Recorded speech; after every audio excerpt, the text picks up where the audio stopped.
Cambrian Explosion initiates a series of macroevolutionary trends to discover not only how to make a living on the seafloor, but also above it and below it. There's a strong repeating pattern of evolution of benthic animals to reach ever higher above the seafloor and eventually to let go of the bottom and enter the plankton.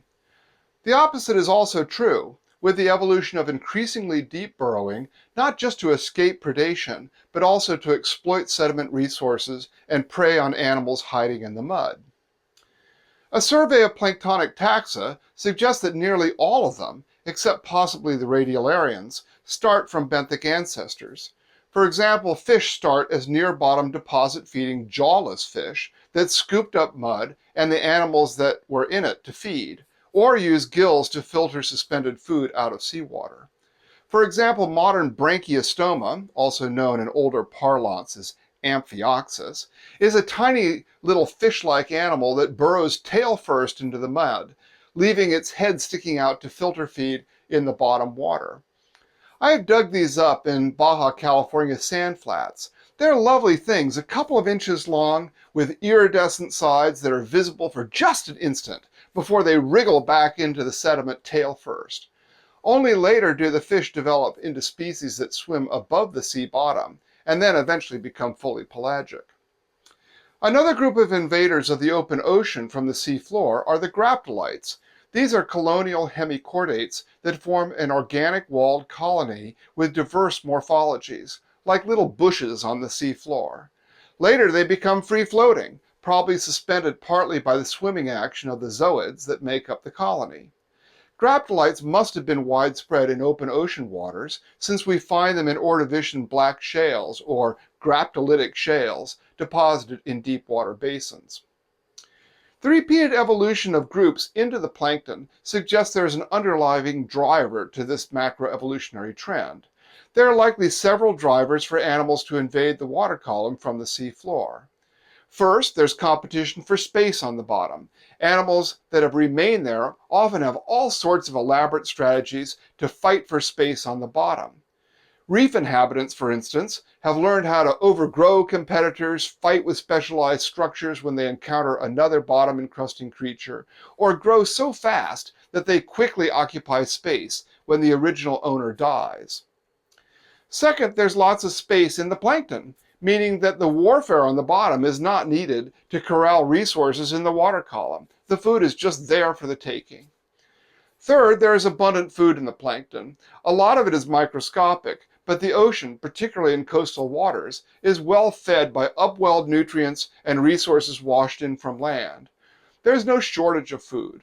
These advantages do not imply some choice to become planktonic, of course. Rather, planktonic forms may have survived better than benthic taxa, creating a bias towards planktonic life. Plankton evolved by speeding up maturation and reproducing as larvae in the plankton. Another strategy is to omit settlement altogether and become adults in the plankton. Still, another approach is to become nectonic, namely developing active swimming in the water column. Now, not everybody does the complete move from the seafloor into the plankton. Instead, another solution to the competition for space on the seafloor is to grow tall, like a tree above the seabed. If you are a crinoid, for instance, your actual footprint on the bottom is small, since most of your body is maybe a meter or more off the seafloor. Hence, a crinoid can have access to resources that cannot be reached by a suspension feeder on or near the seabed. As a result, is that all those seafloor communities show epifaunal tiering. Like a forest, some animals are directly on the ground, some fill in the shrub habitat, some resemble mid-story trees, and some are like the giants of the forest. This forest-like ecology develops early, with fronds like Rangia in the Ediacaran assemblage reaching 30 centimeters or so above the seabed, although most Ediacaran animals were on the bottom or even hanging out underneath microbial mats. In the Cambrian, most organisms reach 10 or 20 centimeters above the seafloor, a height that quickly increases to a meter or more by the late Ordovician or Silurian with the crinoids. Reefs increase this height a lot as well. Even if the animals are individually not that big, their combined efforts make reef structures that are tens of meters in height. Now, of course, Another way to avoid competition on the seafloor is to burrow beneath it. This strategy produces infaunal tearing, where the issue is how deep an animal can burrow. The goals are similar to the other forms of tearing, namely predator avoidance, avoidance of competition for space, and having access to new resources. As an example of the latter, some infaunal animals live on bacteria that they farm in their burrows or even in their own bodies. These chemosynthetic farmers use the oxic-anoxic boundary in their burrows to feed bacteria toxic stuff like hydrogen sulfide or dissolved iron, while the farmer still has access to the aerobic respiration to keep their own bodies going.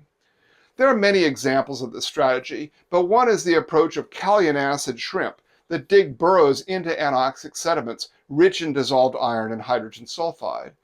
The shrimp pumps fresh oxygen-laden water through the burrow system to keep its own respiration working, and then it packs the walls of its burrow with pellets of its own poop. The poop pellets are sitting right at the oxic-anoxic boundary in the burrow wall, and so are massive bacterial production factories, utilizing resources that exist abundantly right there at the reox boundary. The shrimp eats the poop laden with bacteria to complete the circle. Ha! What a brilliant strategy! Burrows reach depths of 10 or 20 centimeters in the Cambrian, and that increases to about a meter or so by the late Paleozoic, that is the Carboniferous, and then stay like that pretty much up to the present. We see the converse in these depths in the heights that animals reach above the seafloor in reef systems, where very large structures festooned with high-tiering animals like corals, sponges, and sea fans make a living. But on soft bottoms, where the sediment is mobile, the epifaunal tiering of suspension-feeding animals is curtailed in the Mesozoic, 10, maybe 100, 200 million years ago. Charlie Thayer came up with the concept of biological bulldozers, which I love, to explain why high suspension-feeding animals failed to grow as high in the Mesozoic as they had in the Paleozoic. In his theory, increased disturbance of soft-bottom environments by burrowers is the cause. Those biological bulldozers. Something similar occurs due to modern trawling fisheries that churn the sediment so frequently that long-lived big suspension feeders cannot get established on the seafloor today. Indeed, today, the top tier is now restricted largely to hard-bottom environments like reefs and rocky outcrops, and even these are under pressure from human trawling and climate change. So we see that there are several large-scale trends in marine evolution. There is the pressure to avoid the hyper-competition for space on the sea floor by becoming a planktonic animal or a free-swimming one. There are also pressures to escape the predation right on the seabed by practicing business a meter or more off the bottom as a high-tiering suspension feeder. And there's another solution as well, namely burrowing into the sediment to mine all that buried organic matter, find protection, become a chemosymbiotic farmer, or hunt down your prey in the muck. There are lots of ways to make a living, and life has discovered most of these strategies pretty early in animal evolution.